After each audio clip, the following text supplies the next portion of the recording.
Racing just is started. We have Jade Master break quickly at a start. Nicole Girl in between horses rushing about a young that is done. The Lion then next on Lenny Spool. Metal Jacket Golden Hands comes next. Then followed now by Lucky Julian. Next on Lenny's April Song. And going along for the first turn we have Nicole Girl leads by Orling Any Hop. Full Metal Jacket in second. And in third comes Dandelion. The next on is Jade Master. Golden Hands comes next. Then followed now by Lucky Julian.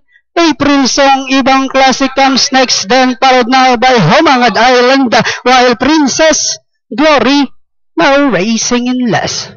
Inside the tres octavo, we have Nicole Girl moving upon a yes, that is done.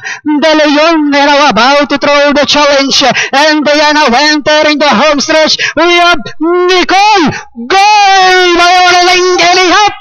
Dan De Leon remains in second with about 100 or without 400 meters of the race. We have Nicole Girl by Orling Any Hop. Dan De Leon remains in second. Then next online now is Jade Master. Last 100 meters we have Nicole Girl.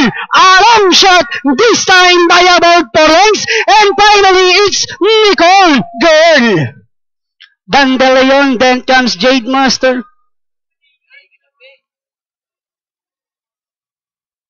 Okay, Van Karibista, para dito sa ating race number 10, ang ating pong unofficial winner, we have an upset again with entry number 5, Nicole Girl, skippered by Mark M. Gonzalez. Masa segundo, yung inyo pong favorite na